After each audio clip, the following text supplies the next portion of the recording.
ॐ श्रीकृष्णाय परमात्मने நமः. ஸ்ரீமத் பகவத்கீதை 11வது அத்தியாயம் விஸ்வரூப தர்சன யோகம் அப்படிங்கிற தலைப்பிலான இந்த அத்தியாயத்தை நாம படிச்சு கொண்டிருக்கோம். அர்ஜுனன் தன்னுடைய பக்தி அதிகமான காரணத்தினால பகவானை ஸ்துதி பண்ணத படிச்சோம். போன வகுப்புல அர்ஜுனனுடைய ஸ்துதியை முடிச்சுட்டு பகவான் பதில் சொல்ல ஆரம்பிச்சார் அப்படின்னு பார்த்தோம். என்னெல்லாம் சொல்லி அர்ஜுனன் ஸ்துதி பண்றான் பகவான அப்படின்னு கேட்டா, இந்த உலகத்துல இருக்கிற அத்தனை பேருக்கும் பகவானுடைய பேரை கேட்டாலே ஒரு சந்தோஷம் ஏற்படுறது, அவருடைய லீலைகளை ஸ்மரிச்சாலே ஒரு ஆனந்தம் ஏற்படுறது. அந்த மாதிரி ஆனந்தத்தை கொடுப்பது அப்படிங்கிறது உனக்கு ரொம்ப பொருத்தமானதாகத்தான் இருக்கிறது.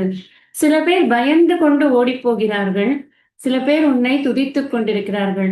நான் ரெண்டு பேர் யாரு? யாருக்கு அஜ்ஞானம் இருக்கோ அவர்கள் எல்லாம் பயந்து போகிறார்கள். யாருக்கு உன்னை பற்றிய அறிவு இருக்கிறதோ, இந்த ஜிக்ஞாசு பக்தர்களும் ஞானிகளும் உன்னிடம் மிகவும் பிரியமாக உன்னை புகழ்ந்து பாடிக்கொண்டு இருக்கிறார்கள். அப்படி பாடிக்கொண்டு இருப்பவர்கள் பாடு பொருளாக நீ இருக்கிற இல்லையா, அது உனக்கு ரொம்ப பொருத்தமானதே அப்படின்னு முதல்ல ஆரம்பிச்ச. அப்புறம் அர்ஜுனனுக்கே தோன்றுது, இது என்ன, யார்தான் புகழ மாட்டா கிருஷ்ணனை? எல்லாரும் தானே புகழ்வா. இவ்வளவு பெரிய பராக்கிரமசாலியாக இருக்கிறான், அதிபராக்கிரமாக அமித விக்ரமனாக இருக்கிறானே. அதனால உனக்கு அது யார்தான் புகழ மாட்டாப்பா, எல்லாருமே உன்னை புகழ்வா. நீ இந்த இந்த என்டையர் காஸ்மாஸ்கே நீதான் இருப்பிடமாக இருக்கிறாய், நீதான் நிதானமாக இருக்கிறாய், நீதான் நிவாச ஸ்தலமாக இருக்கிறாய். அதனால உன்னை புகழ்வது என்பது ரொம்ப பொருத்தமானதுதான். நீ ஆதி தேவனாக இருக்கிறாய், புருஷனாக இருக்கிறாய், அனைத்திலும் கலந்து நிறைந்து இருப்பதனால் நீ புருஷனாக இருக்கிறாய், புராணனாக இருக்கிறாய். இந்த இந்த உலகம் தோன்றி இருக்கக்கூடியவற்றுக்கும் தோன்றுவதற்காக இருக்கக்கூடியவற்றுக்கும் அனைத்துக்கும் இருப்பிடமாக நீதான் இருக்கிறாய். நீ எல்லாவற்றுக்கும் மேலான இருப்பிடமாக பரந்தாம, நீதான் பரந்தாமனாகவும் இருக்கிறாய். அதனால உன்னை புகழ்வது என்பது ரொம்ப பொருத்தமானது. இந்த பொருத்தமானதுங்கிறது இதுக்கெல்லாம் போட்டுக்கணும். இப்ப வெளிப்பட்டு இருக்கக்கூடிய இந்த பிரபஞ்சத்தில் இருக்கிற ஒரு பொருளிலும் நீதான் இருக்கிறாய். அதனால நான் உன்னுடைய முழுமையான ஒரு வடிவத்தை நன்றாக பார்த்து மனம் சந்தோஷப்பட்டேன். ஆனா மனம் சந்தோஷம் மட்டும்தான் பட்டேனா அப்படின்னா, நமஸ்காரம் எல்லாம் பண்றோம், 2 தடவை, ஒரு தடவைக்கு 2 தடவை 3 தடவை நமஸ்காரம் எல்லாம் பண்ணிடுறோம். சகஸ்ர நமஸ்காரங்கள், எத்தனை எண்ணற்ற நமஸ்காரங்களை நான் உனக்கு பண்றேன். இதெல்லாம் காரணம் என்னன்னா, உன்மேல எனக்கு ஏற்பட்டிருக்கக்கூடிய பக்தியின் வெளிப்பாடாக நான் இதை பார்க்கிறேன். உன்னை நான் சாதாரணமா நினைத்து கொண்டிருந்தேன், எப்படி இருக்கிறாய் நீ அப்படிங்கிற ஒரு ஆச்சரியத்தோடு கலந்த பக்தியை வெளிப்படுத்தியாச்சு. அதுக்கப்புறம் ஒரு கில்ட் ஏற்படுறது. அந்த கில்ட்டுக்கு க்ஷமா பிரார்த்தனை கேட்டாச்சு. தெரிந்தோ தெரியாமலோ நான் செய்திருக்கக்கூடிய எத்தனை பிழைகள் இருந்தாலும் அந்த பிழைகளை எல்லாம் நீ பொறுத்து கொள்ள வேண்டும் அப்படிங்கிறதுக்கான ஒரு க்ஷமா பிரார்த்தனையும் அவன் கிட்ட கேட்டாச்சு. அதுக்கு ஒரு லாஜிக் வேற சொன்ன. என்ன லாஜிக் அப்படின்னா, எல்லாவற்றுக்கும் ஆதாரமாக இருக்கக்கூடியவன் நீ, பிதாசி. நீ லோகசிய பிதா. எல்லாருக்கும் இங்க இருக்கக்கூடிய அத்தனை விஷயங்களுக்கும் காரணமாக இருக்கக்கூடியவன் நீ, சராசரஸ்ய பிதா. அசையும் அசையா பொருட்கள் அனைத்துக்கும் காரணமாக இருக்கக்கூடியவன். பிதாங்கிற வார்த்தைய காரணம் அப்படின்னு புரிஞ்சுக்கணும். எல்லாவற்றுக்கும் காரணமாக இருக்கிறாய். உனக்கு பூஜிக்கிறதுக்கு நீ ஒருத்தந்தான் தகுதியானவன், வேற யாருமே தகுதியானவன் கிடையாது. அதனால பூஜைக்குரியவனாக இருக்கிறாய். குருமார்களிலெல்லாம் பெரிய குருவாக நீதான் இருக்கிறாய். ஏன்னா இருக்கக்கூடிய உலகத்துல எது எல்லோருக்கும் தேவையாக இருக்கோ அந்த ஒரு வித்தையை நீ கற்பிக்க கூடியவனாக இப்பொழுது எனக்கு இருந்து கொண்டிருக்கிறாய். குருவுக்கெல்லாம் குருவாக இருக்கிறாய். நீ இப்ப மட்டும் குருவா இல்ல, நீயே சொன்ன, விவஸ்வான்ல இருந்து ஆரம்பிச்சு இது பரம்பரையா வந்துட்டு இருக்கு, நான் முதல்ல அங்க சொன்னேன் அப்படின்னு எல்லாம் நீ சொன்ன. அதனால நீ குருவுக்கெல்லாம் குருவாக நீ இருக்கிறாய். கனெக்ட் பண்ணி புரிஞ்சுக்கும் ஏன் குருவுக்கெல்லாம் குரு அப்படிங்கிறது. உனக்கு சமமாக யாரும் கிடையாது. உன்னை உயர்வு அற்றவனாகத்தான் நான் பார்க்கிறேன். உன்னுடைய பிரபாவம், உன்னுடைய திறமை, உன்னுடைய ஆற்றல், அதற்கு ஈடாக எதையுமே சொல்ல முடியாது. இந்த காரணங்களால் நான் உன்னை தண்டனிட்டு வணங்குகிறேன். என் உடலை கீழே கிடத்தி நான் சரணாகதி பண்ணுகிறேன். இவ்வளவும் அர்ஜுனன் வந்து சொல்லியிருக்கான். என்னத்தினால முதல்ல நம்ம சீக்வன்ஸ் பார்க்கணும். உன்னை வந்து எல்லாரும் புகழறது சரிதான், அதுக்கு காரணம் இதுதான். நானும் உன்னை அந்த மாதிரியாக பார்த்து உன்னை புகழ்கிறேன், உன்னை புரிந்து கொண்டிருக்கிறேன். உன்னை புரிந்து கொண்டதனால் ஏற்கனவே நான் செய்த பிழைகளுக்கு மன்னிப்பு கோருகிறேன். அது மாத்திரமல்ல, நீ எல்லோருக்கும் ஆதாரமாக இருக்கிற காரணத்தினால உனக்கு இந்த புகழ்ச்சிகள் அனைத்தும் உரித்தாகுக. அதுக்கு நான் உனக்கு நமஸ்காரமும் பண்றேன் அப்படின்னு எல்லாம் சொல்லிட்டு, எந்த மாதிரி நான் உன்கிட்ட மன்னிப்பு கேட்கிறேன், ஒரு அப்பா பிள்ளைய மன்னிக்கிற மாதிரி, ஒரு நண்பன் நண்பனை மன்னிக்கிற மாதிரி, ஒரு அன்புக்குரியவளை மன்னிக்கிற மாதிரி நீ என்னுடைய பிழைகள் அனைத்தையும் நீ பொறுத்து கொள்ள வேண்டும் அப்படிங்கிறத கேட்டு பகவான வந்து நீ கொஞ்சம் பிரசீத நான் எதுக்கு பிரசீதனா, கொஞ்சம் நீ வந்து அந்த கோர ரூபத்தை அடக்கி நீ சௌமிய ரூபத்தை எனக்கு காட்டு. நான் ஏற்கனவே பார்த்தேன் இல்லையா, தேனைவ ரூபேன சதுர்புஜேன சஹசிரபாகோ பவ விஸ்வமூர்த்தேன். அந்த ரூபத்தை எனக்கு நீ காமி. நான் வந்து நான் உன்னை பார்க்கும்போது எனக்கு ரொம்ப ஆச்சரியமாவும் சந்தோஷமாவும் இருந்ததெல்லாம் வாஸ்தவம் தான். ஆனா பயத்தால நடுங்கி கொண்டும் தான் இருக்கிறேன். அதனால அந்த கோர ரூபம் எனக்கு வேண்டாம், நீ எனக்கு சாந்த ரூபத்தை காட்டு அப்படின்னு சொன்னார். அப்புறம் பகவான் வந்து சாந்த ரூபத்தை காமிச்சிட்டார். சீனெல்லாம் மனசுல ஓடணும் உங்களுக்கு, இந்த சீனெல்லாம் ஓடணும். இப்ப முதல்ல பகவான் காமிச்ச சீனெல்லாம் அந்தந்த ஸ்லோகத்துக்குரியது ஓடணும். இப்ப அர்ஜுனனுடைய நிலைமை அப்படியே புரியணும். அர்ஜுனனை விஷுவலைஸ் பண்ணி பார்க்கணும். அப்பதான் புரியும் அர்ஜுனன் எந்த நிலைமையில இதெல்லாம் பேசுறான் அப்படின்னு. அதுக்கப்புறம் இப்ப பகவான் வந்து ரொம்ப பிரகசன்னிவ பாரதங்கிறப்போ அப்ப எப்படி இருந்தாரோ அது மாதிரி இப்பவும் இருக்கு. அப்பவும் பார்த்து அவனை ஒரு நக்கலா ஒரு சிரிப்பு சிரிச்சார். இப்பவும் அவருக்கு அப்படிதான் இருக்கு. பகவான் என்ன சொன்னார், நம்ம 47க்கு மட்டும் 47 வரைக்கும் பார்த்தோம்னு நினைக்கிறேன். 48 49 படிச்சிருக்கோம். இது ஸ்லோகம் மட்டும் படிச்சிருக்கோம். இன்னைக்கு நான் பதவரை பொழிப்புரை சொல்லிட்டு மேற்கொண்டு இருக்கக்கூடிய புது ஸ்லோகங்களுக்கு போகலாம். 47ல என்ன சொன்னார் பகவான் அப்படின்னா, நான் உன்னோட பக்தியினால ரொம்ப பிரசன்னம் ஆயிட்டேன்ப்பா. நான் உனக்கு உன்மேல ரொம்ப எனக்கு பிரியமாயிடுத்து. காரணம் என்ன அப்படின்னா, உன்னுடைய பக்தி எனக்கு அந்த பிரியத்தை கொடுக்கிறது. அதனால இந்த உயர்ந்த ரூபம் வந்து உனக்கு நான் காட்டினேன். எப்படி காட்டினேன், என்னுடைய மாயையினுடைய தொடர்பால நான் உனக்கு அந்த உயர்ந்த ரூபத்தை காமிச்சிருக்கேன். ஏற்கனவே பகவான் சொல்லியிருக்காரு, என்னென்னலாம் அவர் பண்றாரோ அது பூரா இந்த மாயையுடைய துணையோடு தான் அவர் செய்து கொண்டிருக்கிறார் அப்படின்னு. துணையோடுன்னு சொல்லக்கூடாது, தொடர்போடுன்னு சொல்லணும். ஏன்னா மாயையை துணையாக முடியாது, மாயைக்கு தான் பகவான் துணை.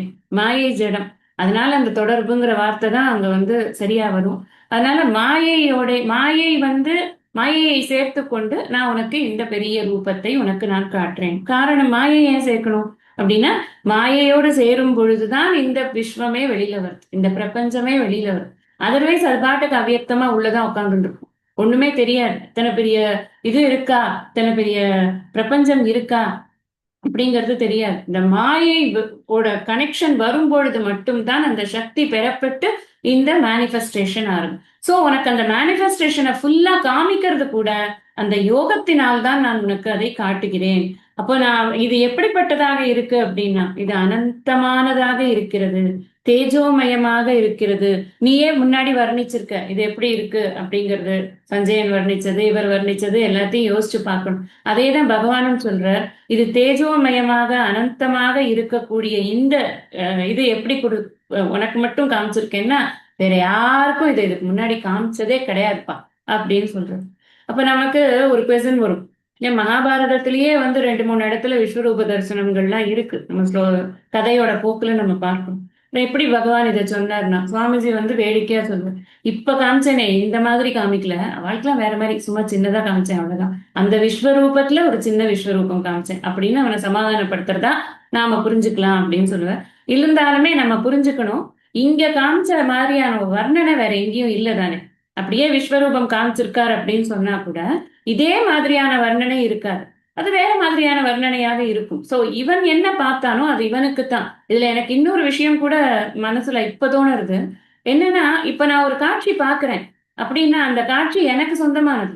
ஏன்னா அது என்னுடைய மனசுல அது எப்படி நான் எடுத்துக்கிறேனோ அதுதான். அதுக்கு பேர் தான் பிராத்திபாசிக்கம் அப்படிங்கிறது. இந்த ரியாலிட்டியில 3 வகையான ரியாலிட்டி சொன்னேன் இல்லையா, வியாவகாரிக சத்தியம், பாரமார்த்திக சத்தியம், பிராத்திபாசிக சத்தியம். இந்த கனவு, இந்த மாதிரி தெய்வீக காட்சிகள், இதெல்லாம் பிராத்திபாசிக சத்தியம். இதை யார் வந்து வவுச் பண்ண முடியும்? இப்படிதான் இருந்தது அப்படிங்கறத யார் வவுச் பண்ண முடியும்? பார்த்தவன் மட்டும்தான் வவுச் பண்ண முடியும். அதனாலதான் இந்த சஞ்சயனுக்கு இதை நரேட் பண்றதுக்கு சஞ்சயனுக்கான அந்த அந்த சக்தியை கொடுத்து வியாச பகவான் இவருக்கு வந்து அந்த தூரதர்ஷ சக்தியை வந்து கொடுக்கிறார். சஞ்சயனுக்கு அந்த அந்த விஸ்வரூப தரிசனத்தை பார்க்கறதுக்கான சக்தி இருந்திருக்கு. அது பகவானுடைய அனுகிரகம். அது இருந்ததுனால அவனால இதே என்ன அர்ஜுனன் பார்த்தானோ அதை அப்படியே சஞ்சயனும் பார்க்கறதுக்கான சக்தி அவனுக்கு இருந்திருக்கு. ஏன்னா நரேட்டர் அவன் தானே. அதனால அந்த அந்த சக்தி அவனுக்கு கிடைச்சிருக்குன்னு பார்க்கணும். அப்போ இது என்னன்னா, இது வேற யாரும் பார்த்தது இல்லப்பா அப்படின்னு சொன்னா, நீ பார்த்த மாதிரி இன்னொருத்தர் பார்த்திருக்க மாட்டான். It is all the more, that should be the meaning. அப்ப நீ ஒருத்தருக்கும் அவரவர்களுடைய காட்சி. இப்ப நான் சில பேர் சொல்றாங்க இல்லையா, நான் வந்து தியானத்துல உட்கார்ந்தேன், எனக்கு அப்படியே முருகப்பெருமான் வந்து வந்தார், எனக்கு வந்து மயில் மீதுல இருக்கக்கூடிய ஒரு முருகப்பெருமானை நான் பார்த்தேன்னா, நீ காமி பார்க்கலாம் அப்படின்னு சொன்னா காட்ட முடியுமா யாராலையும்? அது காட்டவே முடியாது. அது அவர்களுக்கு மாத்திரம் சொந்தமானது. அந்தந்த காட்சி அந்த மாதிரி. அப்ப கனவை எப்படி காட்ட முடியும்? கனவு அதனாலதான் சொல்றது, it is a different reality. இது பிராத்திபாசிக்க ரியாலிட்டியில, பிராத்திபாசிக்க சத்தியத்துல இது பார்க்கப்படுகிறது அப்படின்னு நம்ம புரிஞ்சுக்கணும். அதுல வந்து இங்க இங்க என்ன சொல்றேன்னா, இப்படி காமிச்சனே, இது வந்து நான் it is not a common இது ஷோ. அப்படி பாக்குறது, அப்படி காட்டுறது கிடையாது. நானு உனக்கே காமிச்சேன்னா அங்கேயே சொல்லிட்டார் அவர், உன்னுடைய பக்தியினால நான் பிரசன்னமாகி காமிச்சேன். மயா பிரசன்னேன்னு. நான் உனக்கு உன்னுடைய பக்தியின் காரணத்தினால எனக்கு சந்தோஷமா இருந்தது. அதனால நான் உனக்கு என்னுடைய முழுமையான ரூபத்தை உனக்கு காட்டுவதற்கு நான் முற்பட்டேன் அப்படிங்கறத சொல்ற. மேற்கொண்டு பகவான் சொல்றார். பகவான் வந்து இந்த காட்சி வந்து கிடைக்கிறது ஒன்றும் அவ்வளவு ஈஸி இல்லைங்கிற விஷயத்த அவனுக்கு புரிய வைக்கிறதுக்கு முயற்சி பண்றான். அவனுக்குங்கிறது மூலமா எல்லோருக்கும், யாரெல்லாம் இதை பின்னாடி வந்து படிக்க போறாங்களோ அத்தனை பேருக்குமே விஸ்வரூப தரிசனம் அப்படிங்கிறது இது வரும். நம்ம நல்லா புரிஞ்சுக்கணும். வெறும் இது ஏதோ ஒரு காட்சி, சினிமா மாதிரி போல இருக்கு, அது மாதிரி நம்ம நிறைய பக்தி பண்ணா சினிமா மாதிரி ஒண்ணு பார்க்கலாம் போல இருக்குன்னு அப்படி கிடையாது. முன்னாடியே சொன்னேன் நானு. திவ்ய சக்ஷுங்கிறதே வந்து ஒரு தனி கண்ணு இல்ல. It's not a 3D glass. அந்த 3D கிளாஸ் போட்டு பார்ப்பா நீ அப்படின்னு சொல்றதுக்கு, இந்தாப்பா கையில வச்சுக்கிறியா அப்படின்னு தியேட்டர்ல வாசல்லே நின்று ஒருத்தர் கொடுத்துட்டே இருப்பாரு. அந்த மாதிரி அவர் என்ன ஜோபில இருந்து எடுத்து கொடுத்தாரா என்ன? அப்படி கிடையாது. அந்த விருப்பு வெறுப்பற்ற தன்மை என்ற மனதை கொடுத்தேன் அப்படின்னு, அதுதான் அதுக்கு அர்த்தம்னு பார்த்தோம் நம்ம. அந்த விருப்பு வெறுப்பற்ற தன்மை என்ற மனம், அந்த அகங்கார மமகார ரஹிதமான மனம். ரஹிதம்னா இல்லாத, அகங்கார மமகாரம் இல்லாத, யான் எனும் எனது எனும் செருக்கு அற்ற அந்த மனதின் துணை கொண்டு பார்க்கக்கூடிய பார்வை, உலக பார்வை இருக்கே, அது எப்படி கிடைக்கும்? அவ்வளவு ஈஸி கிடையாதுங்கிறத சொல்ல போறார் அடுத்த 2 ஸ்லோகங்கள்ல. அதைத்தான் பகவான் இன்சிஸ்ட் பண்றார். ரொம்ப முக்கியமான விஷயங்கள் அது. படிக்கலாம் நம்ம. न वेदयज्ञाध्ययनैर्न दानैर्न च क्रियाभिर्न तपोभिरुग्रैः एवं रूपः शक्य अहं नृलोके द्रष्टुं त्वदन्येन कुरु प्रवीर. ஹே குரு பிரவீர.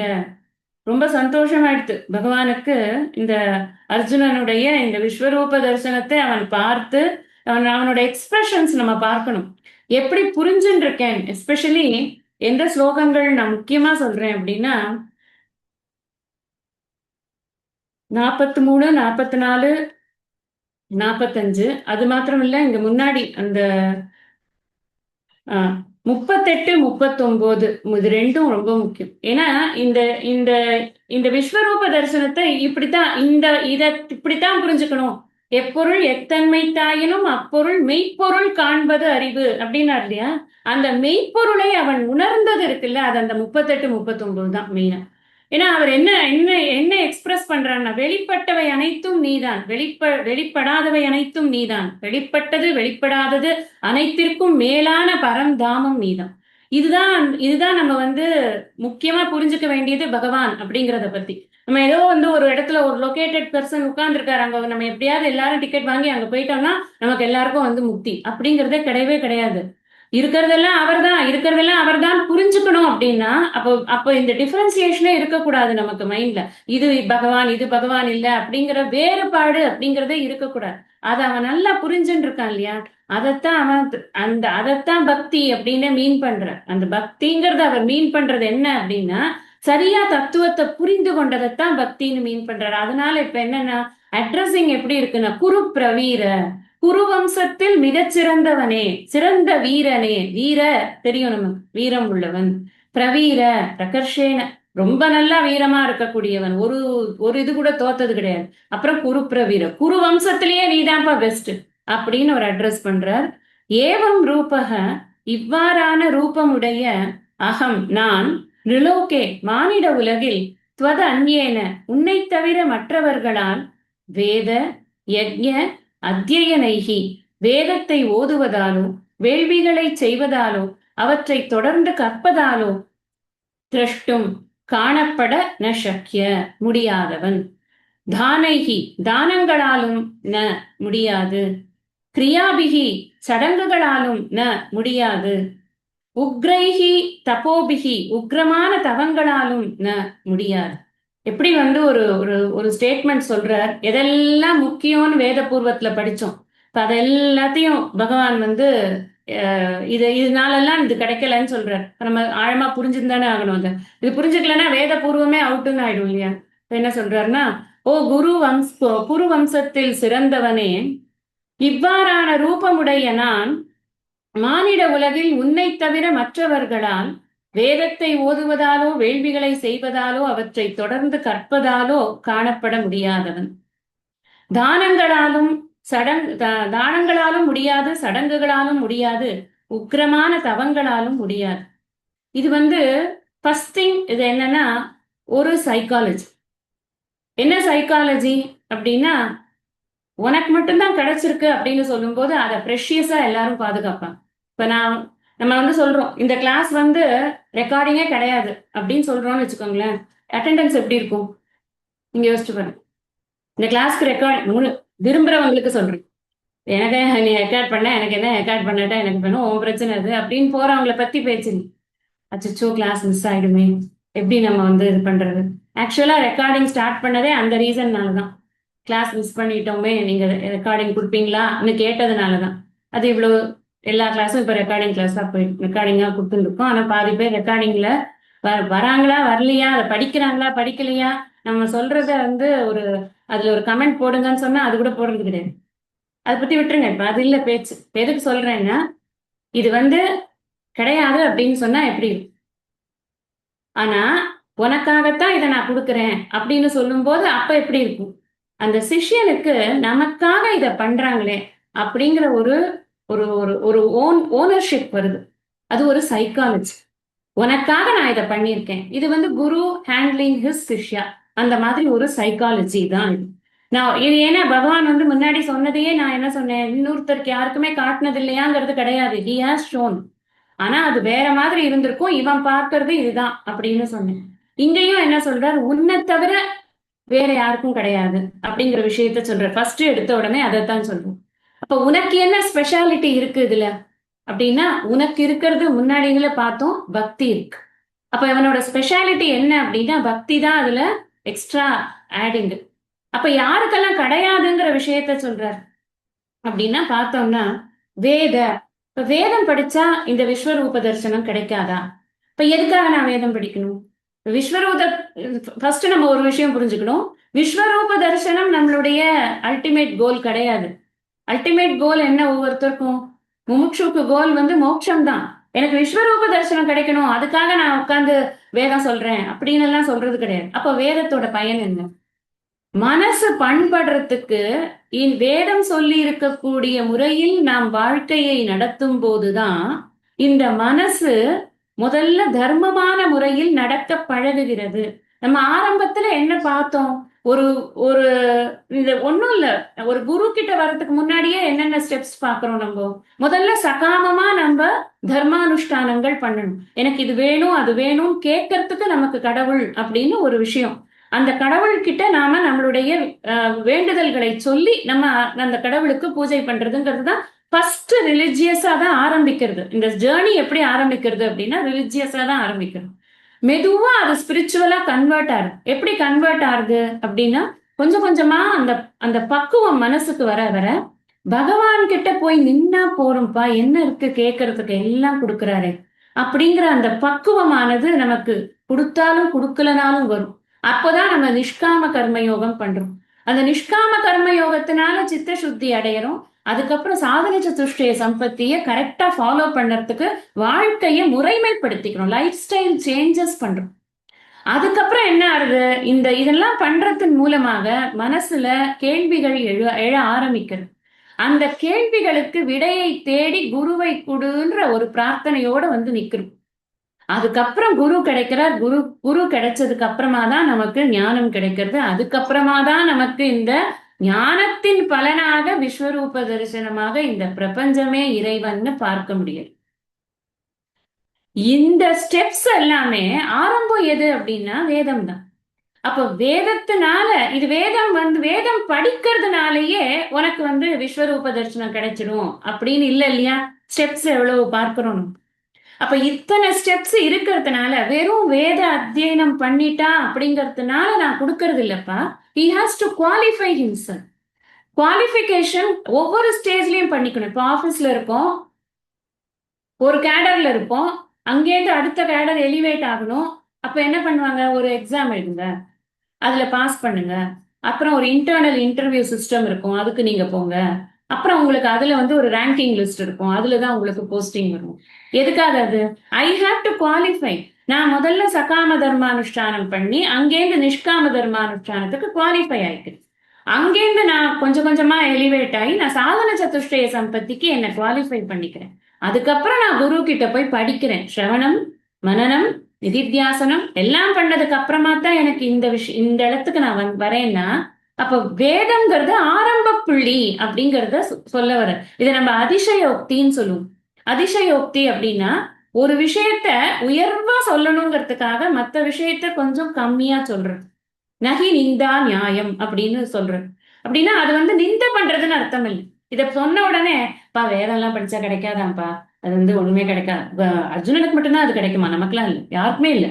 வேதம் படிக்கல நம்ம, அதனால கிடையாது அப்படின்னு ஒரு மொட்டையா ஒரு அர்த்தத்தை புரிஞ்சுக்க கூடாது. அதுக்காக தான் இவ்வளவு எக்ஸ்பிளைன் பண்றேன். அப்ப ஏன்னா வேதம் தான் நம்மளோட அடித்தளமே. வேதம் கிடையாது அப்படின்னு சொல்லியாச்சுன்னா நம்ம அதையே ஒரு பிரமாணமா எடுத்துட்டு பேசக்கூடாது.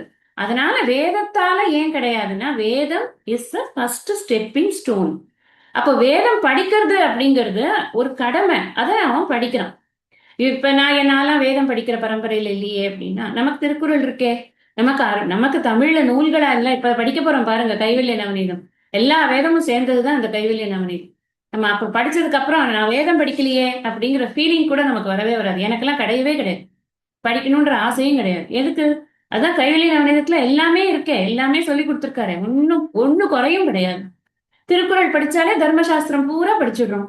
கைவல்ய நவநீதம் படிச்சாச்சுன்னா மோட்ச சாஸ்திரம் பூரா படிச்சிடுறோம். நமக்கு என்ன குறைவா இருக்கு? இங்க குறைவே கிடையாது.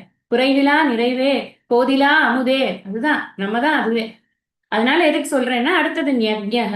யஜ்ஞக அப்படின்னு சொன்னா என்ன அர்த்தம்? இந்த வேத மந்திரங்களை கத்துண்டா பத்தாது, அதை உபயோகப்படுத்தி யாக யஜ்ஞங்கள் பண்ணணும். இப்போ ஒரு மந்திரம் எப்படி சொல்லணும் அப்படிங்கிறது ஒருத்தருக்கு தெரிஞ்சிருக்கும். அந்த மந்திரத்தை வச்சு இப்ப நம்ம ஒருத்தரை கூப்பிடுவோம், கணபதி ஹோமம் பண்றதுக்கு வாங்க அப்படின்னு. அவருக்கு வந்து வேதம் தெரிஞ்சிருக்கும். ஆனா கணபதி ஹோமம் பண்றதுக்கு எந்த மாதிரி செங்கல் எடுக்கணும், எந்த மாதிரி இதை வைக்கணும், அந்த அந்த ஒரு முறைமை, அதுக்கு பேர் தான் பிரயோகங்கள் அப்படின்னு பேர். இந்த பிரயோக விஷயங்கள் எல்லாம் படிச்சதுக்கு அப்புறமா தான் ஒருத்தருக்கு வந்து யஜ்யங்கள் பண்ண முடியும். யஜ்யம்னா வேள்விகள். இந்த யாகங்கள்லாம் பண்ணணும்னா அந்த அறிவு இருக்கணும். சரி, ஒருத்தன் வேதம் படிச்சுட்டு அதையும் படிச்சிருக்கான்ப்பா, அந்த விஷயமும் தெரிஞ்சிருக்குப்பா, அவனுக்கு கொடுப்பேன் என்னன்னா கொடுக்க மாட்டேங்கிற. ஏன்னா நீ அதை பண்ணும்போது எப்படி இருக்க, நீ உன்னோட புத்தி எப்படி இருக்கு? இந்த ஹோமம் பண்ணா எனக்கு எத்தனை ரூபா கிடைக்கும், எனக்கு இதுக்கப்புறம் நான் வந்து என்னோட அடுத்த வாழ்க்கைக்கான தேவைகள் இருக்கு, நான் அதை நோக்கி போறேன். நான் நிஷ்காமமாவா வந்து யஜ்யம் பண்ணிட்டு இருக்கேன்? பண்ணல இல்லையா? அதுக்கப்புறம் நான் கொஞ்சம் கொஞ்சமா பக்குவமாயி நிஷ்காமமாக என்னுடைய காரியங்கள் செய்யும். இதுதான் stepping stone. Again same thing தான். இப்ப நான் ஸ்டெப்பிங் ஸ்டோன்ல தான் அப்பவும் இருப்பேன் யஜ்யம் பண்ணும்போது. அப்ப யஜ்யங்கள் பண்றதுனாலயே ஒருத்தன் வாழ்க்கையில அவன் வந்து ஒரு 1000 யஜ்யம் பண்ணியிருக்கான்ப்பா, அவனுக்கு கொடுப்பா இந்த இந்த விஸ்வரூப தர்சனத்தை கொடுத்துரு, அவனுக்கு வந்து இந்த பிரபஞ்சமே இறைவன்கிற புரிய வச்சிருவாங்க. முடியாது. அவன் அவன் தன்னுடைய அகங்காரத்தை விட்டு, நான் 1000 யஜ்யம் பண்ணவாங்கிறதே ஒரு அகங்காரமா ஏறி போயிடும். அங்கேருந்து இறங்கி அவன் உட்காந்து ஒரு குரு கிட்ட படிக்கணுமே, அதுக்கு அடி போடணும், மண்டையில போடணும். அந்த இதுக்கு சமம், தமம், உபரமா, திதிக்ஷா, சமாதானம், ஸ்ரத்தானி எல்லாத்துக்கும் ஒரு சம்மட்டி அடி போட்டு போட்டு கொஞ்சம் கொஞ்சமா அதை பிளாட் ஆக்கி அதுக்கப்புறம் தான் கொண்டு வந்து உட்கார வைக்க முடியும் அவனால. சோ அது அவனுக்கு ஒரு ப்ராசஸ். சோ யஜ்ஞம் பண்ண தெரியுங்கிறதுனால எல்லாம் கிடைக்காதப்பா. அடுத்தது என்ன சொல்றாரு? அத்தியனைகி, வெறும் அதே நாயம் லப்த்வா பிரவச்சனேன அப்படின்னே வேத வாக்கியமே இருக்கு. அதையே நான் தினம் பாராயணம் பண்ணிட்டே இருக்கேன். அத்தியனம் பண்றதுன்னா என்ன? பாராயணம் பண்றேன். நான் என்ன படிச்சிருக்கு? டெய்லியே பாராயணம் பண்ணணும். ஒரு பிராமணனாக பிறந்தவன், வேதங்கள் படித்தவன் டெய்லியே வந்து பிரம்ம யஜ்யம்னு பண்ணணும். அதை வந்து பாராயணம் பண்ணிட்டு தான் இருக்கணும். நான் அந்த மாதிரி நிறைய பாராயணம் பண்ணிட்டேன், அதனால எனக்கு கிடைச்சிருமான்னு அதெல்லாம் கிடைக்காது. இதனாலலாம் கிடைக்காதுங்கிற என்ன, திரஷ்டும் ந சக்கிய, இத பார்க்க முடியாது. பார்க்கறதுனா என்ன அர்த்தம்? அவருக்கு அந்த ஞான சக்ஷுஸ் கொடுப்பார் அப்படின்னா, ஞான சக்ஷுஸ்ங்கிறது என்னங்கிறத புரிஞ்சுட்டு பார்க்கறத புரிஞ்சுக்கணும். ஞான சக்ஷுஸ்ங்கிறது என்ன சொன்னேன்? கர்த்திருவ போக்திருத்துவமே இல்லாத அகங்கார மமகார ரஹிதமான ஒரு மனம். அந்த மனத்தை கொண்டு அவனால் இதை பார்க்க முடியுமான முடியாது. ஏன்னா அவனோட புத்தி எல்லாம் மந்திரத்தை மனப்பாடம் பண்றதுலயும் மந்திரத்தை பிரயோகம் பண்றதுலயும் அதை இன்னும் புதுசா மந்திரங்கள் படிக்கிறதுலயும் இருக்குமா இல்லையா? அதான் லாஜிக், வேற ஒண்ணுமே இல்லை. அதனால என்ன சொல்றாருன்னா, இதனால உனக்கு அது கிடைக்காது. சரி, நான் நிறைய தானம் பண்றேன்ப்பா. ஈகையில சொல்லியிருக்காரு பகவான் இவர் வள்ளுவர் வேற. நீ வந்து ஒன்னு யார் வந்து மத்தவங்களை பத்தி பேசுறாங்கன்னா, இறப்பார்க்கு ஒன்று ஈவார் மேல் நிற்கும் புகழ். நீ மத்தவங்களுக்கு கொடுத்தவனை பத்தி மட்டும்தான்ப்பா இந்த உலகமே பேசுறது. அந்த மாதிரி ஒரு புகழ் கிடைக்கும் அவனுக்குன்னா, அப்ப நான் வெறும் தானமே பண்ணிட்டு இருக்கேன், அதனால எனக்கு கிடைக்குமான்னா ஒன்னும் கிடைக்காது. தானம் பண்றதுனால என்ன ஆகும்னா, இந்த ஸ்வத்வ நிவிருத்தி தான். ஸ்வத்வம் அப்படின்னா என்னன்னா, என்னுடையது அப்படிங்கிறது போகும். யான்ங்கிறது உட்காந்துரும். நான் தானம் பண்ணியிருக்கேனே, உங்களுக்கு தெரியுமா? நான் அந்த ஃபவுண்டேஷனுக்கு அவ்வளவு எழுதி வச்சிருக்கேன். நான் பாருங்க, இந்த ஃபைல்ல கூட நீங்க எடுத்து பாருங்க அப்படின்னு நம்ம போன உடனே ஒரு 10 ஃபைல் எடுத்து போட்டு நான் என்னென்னலாம் இந்த இடத்துல தானம் பண்ணியிருக்கேன். புண்ணியத்தை வெளியில சொன்னா புண்ணியத்தோட பலன் போச்சு அப்படிங்கிறது சாஸ்திரம். அது மாதிரி சொல்றதுக்கு ஒரு அகங்காரம் உக்காண்டிருக்கும் அது உள்ளுக்குள்ள. இப்ப அதுவும் போகணுமே. அதனாலதானே இங்க நம்ம பார்க்கிறோம், அகங்கார மமகார ரஹித மனம்னா என்ன அர்த்தம்? மமகாரம் போகும். தானம் பண்றதுனால மமகாரம் போகும். இந்த தானத்தை பத்தி சொல்லும்போது ஆதிசங்கரர் சொல்ற, சில பேர் வந்து தானம் பண்றது அப்படின்னா தன்னையே துலாபாரத்துல உட்காத்தி வச்சு அதுக்கு ஈடாக கொடுப்பாங்களாம். இந்த என்னென்ன வேண்டிக்கிறாங்களோ அந்த மாதிரியான தானங்கள் பண்ற, அதெல்லாம் உசத்தியான தானம். அந்த மாதிரியான தானங்கள் பண்றதாக இருந்தாலும் கூட அதனால ஞானம் கிடைக்குமானா கிடைக்கவே கிடைக்காது. இந்த அறிவு, இந்த மனமானது விருப்பு வெறுப்பற்ற. அப்ப ஒன்னு விஷயம் நம்ம என்ன புரிஞ்சுக்கணும்னா, இந்த விருப்பு வெறுப்பற்ற மனத்தை சம்பாதிக்கிறது தான் உலகத்திலேயே பெரிய விஷயமா இருக்கு. அதானே ஆக்சுவலா பிராக்டிக்கலா பாருங்க. யாரோட நீங்க எங்க போனாலும் எந்த இடத்துக்கு ஒன்னோட இன்னொரு சேர்ந்துட்டனாலே அங்க ஒரு ஒப்பீனியன் ஃபார்ம் ஆகுது, அங்க ஒரு ஜட்ஜ்மெண்ட் ஃபார்ம் ஆகுது, அங்க ஒரு சஜஷன் வருது, அங்க ஒரு அட்வைஸ் வருது. தேவையில்லாத வந்து கரைச்சல் ஆயிடுது கடைசியில். எதுக்கு இது வேண்டாத வேலை? அது ஒத்தரா இருக்கிறது அப்படின்னா ப்ராப்ளமே இருக்காது. ஆனா உலகத்துல எல்லாரோடையும் சேர்ந்து உலகத்தோடு ஒட்ட ஒழுகணுமா வேண்டாமா? அப்போ ஒழுகும் பொழுது நமக்கு இந்த நான் எனதுங்கிற செருக்கெல்லாம் நீக்கி நாம வந்து விருப்பு வெறுப்பற்ற பார்வையோட இந்த பிரபஞ்சத்தை எல்லாம் இறைவன் தான் பார்க்கறதுக்கு எத்தனை பிரயாசப்படணும்னு நீங்க புரிஞ்சுக்கணுங்கிறதுக்காக இத்தனை விஷயம் சொல்றேன் இதுல. அதே மாதிரி கிரியா அப்படின்னு சொல்லும் பொழுது இங்க என்ன, தியானைகி கிரியாபிகி, அடுத்தது சொல்ற கிரியாபிகி. கிரியானா என்னது? கிரியாங்கிறது ரிச்சுவல்ஸ் எல்லாம் பண்றோம் இல்லையா, சடங்குகள். இதுலயே ரெண்டு வகை சொல்றாங்க வியாக்கியானத்துல. என்ன சடங்குகள் அப்படின்னா, இந்த வைதிகமான கர்மங்கள், நித்திய நைமித்திக கர்மங்கள் இருக்கு இல்லையா, தினமும் அக்னிஹோத்திரம் பண்றவங்க, தினமும் வந்து இது யாக யஜ்யங்கள்லாம் பண்ணி கொண்டு, அதாவது நித்திய கர்மா. நித்திய கர்மா பண்றவங்க நைமித்திக கர்மா பண்ணும்போது, நைமித்திகன்னா அப்பப்போ ஒரு ஒரு பிரமேயத்துக்கு வரக்கூடிய கர்மம். இப்ப வந்து இது வந்து ஸ்ரார்த்தம் வந்ததுன்னா அப்போ ஒரு கர்மா வருது. அப்புறம் வந்து வீட்டுல ஏதாவது ஒரு ஆயுஷ்யம் வந்ததுன்னா அதுக்கு ஒரு கர்மா வருது. அந்த மாதிரி அப்பப்போ வரக்கூடிய ஒரு பூஜை வந்ததுன்னா அதுக்கு ஒரு கர்மா வருது. வரலட்சுமி நோன்பு அந்த மாதிரி எல்லாம் வந்ததுன்னா அதுக்கு ஒரு கர்மா வருது. அந்த மாதிரி தனித்தனியா வர்றது வந்து நைமித்திக கர்மா, அதாவது ஒரு ஒரு நிமித்தத்தோடு வரக்கூடிய கர்மம். நித்திய கர்மானா என்ன? ஒரு நிமித்தமும் வேண்டாம், டெய்லி நீ பல் தேய்க்கிற மாதிரி இந்த கர்மாவை பண்ணிட்டு தான் இருக்கணும். கார்த்தால எழுந்தாச்சுன்னா சந்தியாவந்தனம் பண்றது, மத்தியானிக்கம் பண்றது, சாயம் சந்தியா பண்றது, பிரம்ம யஜ்யம் பண்றது, இது பண்றது, அக்னிஹோத்திரம் பண்றது, இதெல்லாம் வந்து நித்திய கர்மால சேர்ந்தது. நீ யாரையும் எதிர்பார்க்கவே வேணாம், உனக்கு எப்படி மூடு இருந்தாலும் சரி பண்ணிதான் ஆகணும். அந்த மாதிரி பண்ணறதெல்லாம் என்ன அப்படின்னா, அதெல்லாம் வந்து வைதிகமான கர்மாக்கள். அது மாத்திரம் இல்ல, லௌகிகமான கர்மாக்களும் இருக்கு. நம்ம டெய்லி பண்றதுல லௌகிகமான கர்மா, உலகியல் கர்மா, உலகியல் செயல்கள் அப்படி வச்சுக்கோங்க நீங்க புரியறதுக்காக. உலகியல் செயல்கள் வேதத்தை சார்ந்து இருக்கக்கூடிய செயல்கள். இது ரெண்டுமே நான் ரொம்ப பர்ஃபெக்டா பண்றேன்ப்பா நான், அப்போ எனக்கு கிடைக்குமானா கிடைக்காதுங்கிற. நீ இதெல்லாம் பண்றதுனால நான் ரிப்பீட் பண்ண உங்களுக்கு என்ன இதையே சொல்லிட்டு இருக்காங்களேன்னு இருக்கும். ஆனா புரிஞ்சுக்கோங்க, டிட்டோ டிட்டோ போட்டுக்கோங்க. இதெல்லாமே ஸ்டெப்பிங் ஸ்டோன் தான். நீ கிரியா பண்றதுல நம்ம இதை என்ன எடுத்துட்டு இருக்கோம்? நம்ம கிரியால நல்ல விஷயங்களா எடுத்துட்டு இருக்கோம். செயல்னு ஆரம்பிச்சா நல்ல செயலும் இருக்கு, கெட்ட செயலும் இருக்கு.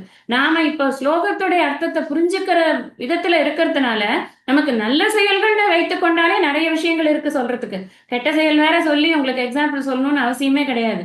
ஆனா நல்ல செயல் செய்யும் பொழுது கூட, நல்ல விஷயங்களை செய்யும் பொழுது கூட, அது மாத்திரமே காரணம் அல்ல உன்னுடைய யான் எனது எனும் செருக்கு நீங்கிய ஒரு மனம் கிடைப்பதற்கு, அப்படிங்கிறத புரிஞ்சு. அடுத்தது என்ன சொல்ற? தபக.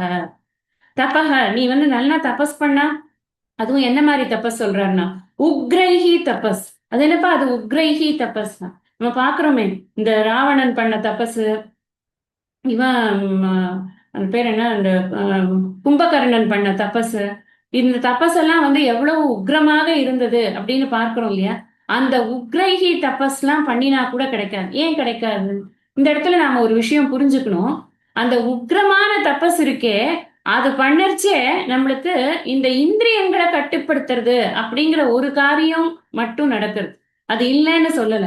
ஆனா அதுக்குள்ள இந்த பக்தியோ இல்ல சரண்டரோ எதுவுமே கிடையாது. சரணாகதி பக்தி இதுக்கெல்லாம் வேலையே கிடையாது. அப்படியே அவர்கள் எல்லாம் பக்தி பண்ணார்கள், பக்தியோடைய பண்ணார்கள் இல்லையே. அவர்களுக்கு இந்த பவர் வேணும். அந்த பவரை கொடுக்கறதுக்கான பவர் யார்கிட்ட இருக்கோ அவரை குறித்து தவம். அவரை எப்படி நான் கான்டாக்ட் பண்ணுவேன்னா தவத்தினால்தான் என்னால கான்டாக்ட் பண்ண முடியும். நான் இங்க பூலோகத்துல பிறந்திருக்கேன், அவர் அங்க வேற ஒரு உலகத்துல இருக்க. எனக்கு மீடியம் என்ன அப்படின்னா தபஸ். இந்த தப அக்னி என்ன, தபஸ் ஒரு அக்னியை கிரியேட் பண்றது. இந்த அக்னி என்ன பண்றது, அங்க ரீச் ஆகுது. அங்க ரீச் ஆகும் போது அவர் உனக்கு என்னப்பா நீ ஏதாவது கேட்டியா? நம்ம இப்ப எப்படி ஒரு செல்போன் எடுத்து ஒரு நம்பர் போட்டா இன்னொருத்தருக்கு போறது, அங்கேருந்து அவங்க என்னப்பா நீ பேசினியான்னு கேக்குறாங்கன்னா, அதே மாதிரிதான் இந்த தபஸ ஒரு கம்யூனிகேட்டிங் லாங்குவேஜா வச்சிருக்காங்க. யாரு? இந்த அசுரர்கள் எல்லாம் பண்ணும்போது அங்க அந்த முக்கியமான இன்கிரீடியன்ட் எல்லாம் கிடையாது. முக்கியமான இன்கிரீடியன்ட் என்னது? இது பக்தியோ இல்ல சரணாகதியோ கிடையாது. அப்படி உக்ரமான தபஸ் அப்படி கிடைச்சிடுமா அப்படின்னா அவங்கதான் அதுக்கு எக்ஸாம்பிள். நம்ம இப்படி ரொம்ப எக்ஸப்ஷனல்ஸா நினைச்சுக்கலாம். யாரன்னா இந்த துருவனை நினைச்சுக்கலாம். அதுவும் உக்ரமான தபஸ் தான், இல்லைன்னு சொல்ல முடியாது. பிரகலாதன் இயற்கையிலேயே பிறந்ததுல இருந்தே அந்த மாதிரி ஒரு பக்திமானா இருந்துட்டான். ஆனா துருவன் பண்ணது ஒரு உக்ரமான தபஸ் தான். அந்த உக்ரமான தபஸ்ல இருந்தது என்ன? பக்தியும் வைராக்கியமும் இருந்தது, சரணாகதி இருந்தது. அதுக்கு பகவான் எவ்வளவு பெரிய ஒரு இதை கொடுத்தார், தன்னை பார்க்கக்கூடிய ஒரு அனுகிரகத்தை கொடுத்தார். அதுதான் டிஃபரன்ஸ் என்ன அப்படிங்கிறது. இப்ப என்ன சொல்ற, இது யாருக்கும் கிடைக்காதப்பா. இந்த இந்த இது தர்சனம் இது யாருக்கு கிடைச்ச இந்த இந்த இது தபஸ் அப்படின்னு சொல்லும் போது ஆதிசங்கரர் ஒரு ரொம்ப கடுமையான ஒரு தவம் அப்படின்னு சாஸ்திரத்துல சொல்லப்பட்டிருக்க ஒரு தவத்தை அவர் எக்ஸாம்பிளா கொடுக்குறார். என்ன அப்படின்னா சாந்திராயண தவம் அப்படின்னு. இந்த சாந்திராயண தவம்னா என்ன அர்த்தம்னா, இந்த சந்திரன் அமாவாசையும் போது ஒளி இல்லாம இருக்கும் இல்லையா, அன்னைக்கு ஒண்ணுமே சாப்பிட மாட்டாங்க, பட்னியா இருப்பாங்க. அப்புறம் பிரதமையில இருந்து ஆரம்பிச்சு ஒவ்வொரு கவளம், ஒரு கவளம்னா ஒரு வாய் உள்ள போட்டா முழுங்குற அளவுக்கு சாப்பாடு, அவ்வளவுதான். இங்க கையில இருந்து வாய்க்கு இன்னொரு தடவை எடுக்கக்கூடாது. அந்த மாதிரி ஒரு கவளமா இன்க்ரீஸ் பண்ணி 16வது நாள் வரைக்கும் போயிடும். அப்புறம் திருப்பி 15 நாள், அப்புறம் திருப்பி முழு நிலவு இருக்கிற அன்னைக்கு கிடையாது, மறுபடியும் அதுல இருந்து கீழே இறங்குற அன்னைக்கு இறக்கிறதுக்கு ஒவ்வொரு வாயா இது பண்றது, டிக்ரீஸ் பண்ணிட்டே போறது. இது ஒரு தவம். இது சாதாரண இது சாப்பிடுற விஷயம் மட்டும் கிடையாது. இந்த தவத்துல சாப்பிடுறது மாத்திரம் விஷயம் கிடையாது. இதுல நிறைய ஜபங்கள் இருக்கு. இதுல நிறைய மந்திரங்கள் சொல்லணும். மந்திரங்கள் சொல்லிக்கொண்டே இந்த இதெல்லாம் சாப்பிடணும். அந்த மாதிரி எல்லாம் இருக்கு. அது சங்கல்பம் பண்ணிக்கணும். இத்தனை நாள் பண்றேன், இத்தனை மாசம் பண்றேன் அப்படிலாம் சங்கல்பம் எல்லாம் பண்ணிக்கணும். இதெல்லாம் என்னன்னா பிராயஷ்சித்தத்துக்காக இருக்கக்கூடிய தவங்கள். பொதுவாக இந்த மாதிரி தவங்கள்லாம் பண்ணிட்டேன், நான் ரொம்ப கோரமா உக்ரமா தபஸ் பண்ணிட்டேன்னா நான் எனக்கு கிடைச்சிருமான்னா கிடைக்காதுங்கிற ஸ்லோகம் இது கிடைக்காதுன்னு இருக்குங்கிறது ஏங்கிறத நீங்க புரிஞ்சுக்கணும். ஏன் கிடைக்காது அப்படின்னு சொன்னா, இது என்னென்னலாம் பண்றோமோ அது எல்லாமே சாதனைகளின் படிநிலைகள் தானே தவிர்த்து இந்த மனநிலை வருவது என்பது அவ்வளவு எளிது அல்ல. அதை சொல்றதுக்கு தான் பகவான் இந்த அதிசயோக்தியை உபயோகப்படுத்துறார். இதெல்லாமே உயர்ந்த விஷயங்கள். நம்மளோட இதுலயே இந்த இந்த தர்ம இந்த சனாதன தர்ம மதத்திலேயே நமக்கு என்ன ரொம்ப முக்கியமானது அப்படின்னா, வேதம் தான் முக்கியம், யாகம் தான் முக்கியம், அப்புறம் அத்தியனம் தான் முக்கியம், தானம் முக்கியம். இதெல்லாமே வேதத்துல சொல்லி இருக்கக்கூடிய விஷயங்கள் இல்லையா? அதெல்லாத்தினாலையும் கிடைக்காதுன்னா என்ன அர்த்தம்னா, இந்த பக்தியோடு கூட, பக்திங்கிறச்சே இங்க புரிஞ்சுக்கணும், தத்துவ ஞானத்தோடு கூடிய அந்த பக்தி இருக்கும் பொழுதுதான் உனக்கு இந்த மாதிரியான ஒரு காட்சியானது கிடைக்கிறது, அதர்வைஸ் கிடைக்காது அப்படிங்கிறத புரிஞ்சு. அடுத்தது 49வது படிக்கலாம். மாதே வியதா மாஞ்ச விமூட பாவா திருஷ்ட்வா ரூபம் கோரமீத்ருங் மமேதம் व्यपेतभिः प्रीतमनाः पुनस्त्वं तदेव मे रूपमिदं प्रपश्य. ஈத்ருக்கு, ஈத்ருக்குன்னா இத்தகைய, ஈத்ருங் மமேதம் இருக்கு இல்லையா, இந்த 2வது லைன்ல ஈத்ருங் மமேதம் இருக்கு. அது புணர்ச்சி விதியினால் அப்படி இருக்கு. பிரிச்சோம்னா ஈத்ருக்கு அப்படின்னு வரும். ஈத்ருக்குன்னா இத்தகைய, கோரம் கோரமான, மம என்னுடைய, இதம் இந்த, ரூபம் ரூபத்தை, திருஷ்டுவா பார்த்து, தே உனக்கு, வியதா நடுக்கம், வார்கலக்கம் எது வேணா போட்டுக்கலாம், நடுக்கமும், விமூட பாவகச்ச குழம்பிய தன்மையும், மா வேண்டாம், வியபேத பீஹி பயம் நீங்கியவனாய், பிரீத்த மனாகா அன்பான மனதை உடையவனாக, புனக மீண்டும், துவம் நீ, மே என்னுடைய, இதம் இந்த, தத்து ஏவ அதே, ரூபம் வடிவத்தை, பிரபஷ்ய நன்றாக பார்ப்பாயாக. என்ன சொல்ற, நீ கேட்ட மாதிரி உனக்கு நான் காட்சியை மாத்தி கொடுக்குறேன். நீ என்ன கேட்ட, எனக்கு சதுர்புஜேன திரேனைவ ரூபேன சதுர்புஜேனன்னு கேட்டியா, உனக்கு நான் காட்சியை மாத்தி கொடுக்குறேன், இந்த சௌமிய ரூபத்தை நான் உனக்கு கொடுக்குறேன் அப்படிங்கிற. இத்தகைய கோரமான என்னுடைய இந்த ரூபத்தை பார்த்து உனக்கு நடுக்கமும் குழம்பிய தன்மையும் வேண்டாம், பயம் நீங்கியவனாய் அன்பான மனதை உடையவனாக மீண்டும் நீ என்னுடைய இந்த அதே வடிவத்தை நன்றாக பார்ப்பாயாக. இந்த இடத்துல ஒரு அழகான விஷயம் சொல்றார் பரமாத்மா. என்னன்னா, பகவான் அர்ஜுனன் ஆசைப்பட்டதுனாலதான் கொடுத்தார். அவரா அவன் வாயே உனக்கு நான் விஸ்வரூப தரிசனம் காட்டுறேன், எனக்கு கூட போர் அடிக்கிறது, இது ரொம்ப போபி மொனோட்டனஸா போயிட்டு இருக்கு, நம்ம கொஞ்சம் சினிமா காட்டுவோம் அப்படின்லாம் கொண்டு ஆசைக்கெல்லாம் பண்ணல.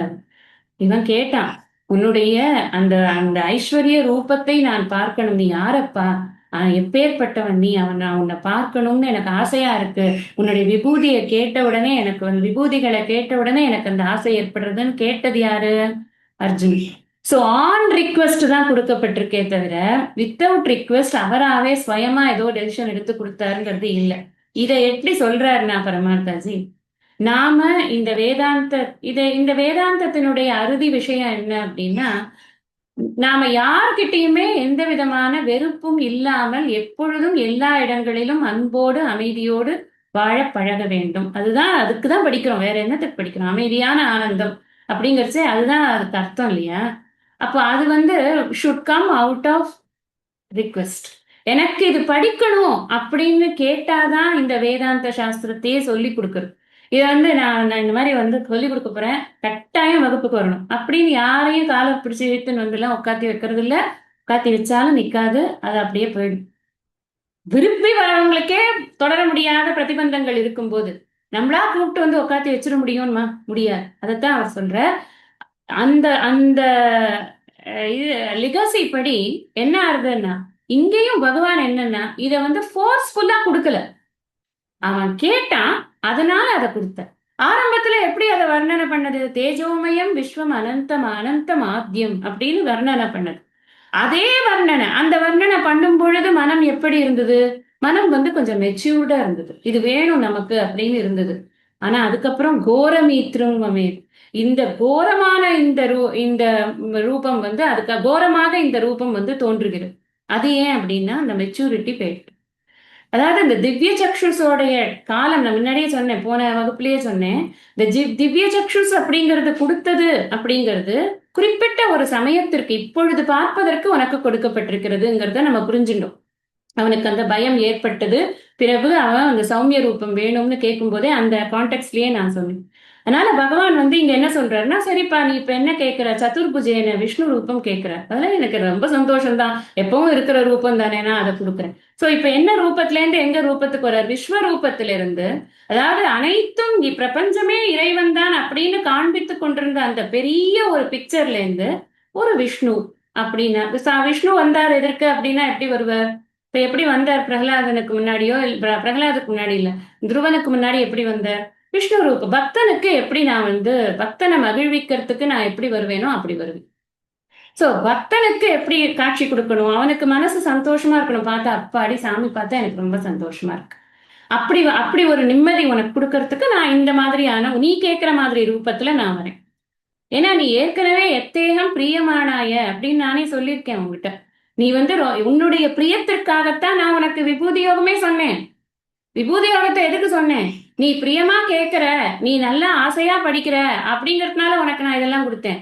இப்பவும் நான் என்ன பண்றேன்னா, நீ அகம் பக்த பராதீனக சொல்லியிருக்காரு ஏற்கனவே, அதனால நீ என்ன கேட்கிறியோ அதை நான் இப்ப கொடுக்குறேன். இந்த ஒரு தர்சனத்தை நான் கொடுக்குறேன். இதுல இருந்து நமக்கு என்ன தெரியறது அப்படின்னா, விஸ்வரூப தரிசனம் வந்து கட்டாயமே கிடையாது. நம்மளால தாங்க முடிஞ்சாதான் அது, இல்லைன்னா கிடையாது. அப்ப தாங்க முடியணும் அப்படின்னா அதுக்கான ஒரு இதை நான் வளர்த்துக்கணும். நான் என்னுடைய பிராக்டிஸ் எனக்கு இருக்கணும். என்ன இருக்கணும் பிராக்டிஸ், இந்த விருப்பு வெறுப்புங்கிறது ஒரு நாளும் என்ட்ரிக்கே வேலை இல்லாம போயிடணும். அப்பதான் என்னால பிரபஞ்சத்தை இறைவனா பார்க்க முடியும். இங்க நம்ம விஸ்வரூபம் விஸ்வரூபம் சொல்லிட்டு ஏதோ சினிமா பாக்குறோம்னு நினைக்க கூடாது. இது ரொம்ப முக்கியம். இங்க அண்டர் கரண்ட் என்ன ஓடிட்டு இருக்கணும்னா, விஸ்வரூபம்ங்கிறது பிரபஞ்சத்தை இறைவனாக பார்ப்பது அப்படிங்கிறது, அந்த அநேக ரூபமாக எல்லாம் இறைவன் தான் அப்படின்னு பாக்குறதுக்கு எனக்கு ஒரு மனசு வேண்டாமா, எனக்கு ஒரு பிராட் மைண்டட்னஸ் வேண்டாமா, அது இருந்தாதான் என்னால பார்க்க முடியல, இல்லைன்னா பார்க்கவே முடியாது.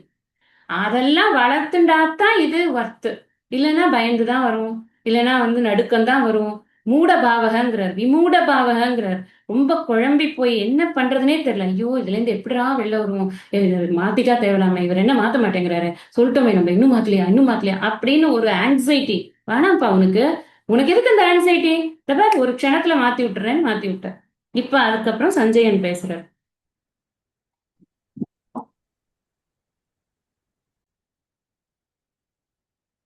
சஞ்சய உவாச்ச இத்யர்ஜுனம் வாசுதேவஸ்ததோக்த்வா ஸ்வகம் ரூபம் தர்ஷயாமாஸ பூயः ஆஸ்வாசயாமாஸ ச பீதமேனம் பூத்வா புனः சௌம்ய வபுர்மஹாத்மா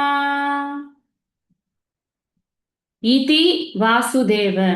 இவ்வாறு வாசுதேவர், கிருஷ்ணர் வாசுதேவர் அர்ஜுனனிடம் உக்த்வா கூறிவிட்டு, பூயக மீண்டும், ததா அவ்வாறான, ஸ்வகம் தன்னுடைய, ரூபம் ரூபத்தை, தர்ஷயாமாச காட்டினார், ச மேலும், மகாத்மா சிறந்தவரான அவர், புனக திரும்பவும், சௌமிய வபுகு இனிய வடிவினர், கிருஷ்ணராக, முதல்ல காமிச்சது விஷ்ணு ரூபம், இப்ப கிருஷ்ணராக, பூத்வா ஆகி, பீதம் பயந்திருந்த, ஏனம் அவனை, ஆஸ்வாசயாமாச தேற்றினார். இவ்வாறு வாசுதேவர் அர்ஜுனனிடம் கூறிவிட்டு மீண்டும் அவ்வாறான தன்னுடைய ரூபத்தை, அந்த இடத்துல பிராக்கெட்ல விஷ்ணு அப்படின்னு போட்டோம், விஷ்ணு ரூபத்தை காட்டினார். மேலும் சிறந்தவரான அவர் திரும்பவும் இனிய வடிவினர் பிராக்கெட்ல கிருஷ்ணராக ஆகி பயந்திருந்த அவனை தேற்றினார். எவ்வளவு கருணை பாருங்க. இது வந்து யார் சொல்றான்னா சஞ்சயன் சொல்றார்.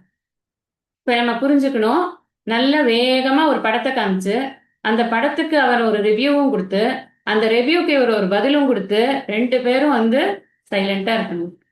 அதனால இப்ப இவருக்கு நடுவுல வந்து ஒரு டைலாக் கொடுத்தாச்சு. அதாவது இந்த சைலன்ஸ விவரிக்கிறாரு. எப்படி விவரிக்கிறாருன்னா, அங்க என்ன ரூபம் முதல்ல இருந்ததோ அந்த ரூபம் இப்ப இல்ல அப்படிங்கிற விஷயம் நமக்கு தெரிய வேண்டாமா, நம்மளுக்கு யார் வந்து சொல்லுவா, அதை சொல்றதுக்கு தான் இவர் இருக்கார். அதனால இவர் வந்து இந்த ரூபத்தை விவரிக்கிறார். முதல்ல என்ன ரூபம் கொடுக்கிறார் அப்படின்னா, தன்னுடைய ரூபம் ஃபர்ஸ்ட் எடுத்துக்கிற ரூபம் என்ன, அவன் வந்து என்ன கேட்டான், தேனைவ சதுர்புஜேன அப்படின்னு, தேனைவ ரூபேன சதுர்புஜேனன்னு கேட்டான். என்ன கேட்கிறானோ அதுதான் எனக்கு ஆச்சரியமா இருக்கு. பகவானோட கருணையை நினைச்சா அதுக்கு வார்த்தையே இல்லை சொல்றதுக்கு. நீ சதுர்புஜ ரூபம் கேட்கறியா, கொடுக்குறேன். அப்புறமா நீ அதுவும் வேண்டாம், நீ என்ன கிருஷ்ணனா பார்க்கணும்னு நினைக்கிறியா, இந்த வா கிருஷ்ணனா பார். அப்போ வந்து டக்கு டக்கு டக்குன்னு அவன் கேட்கறதுக்கு ஏத்த மாதிரி மாத்தி கொடுக்குறாரு. இதை விட என்ன கருணை வேணும் அவருக்கு.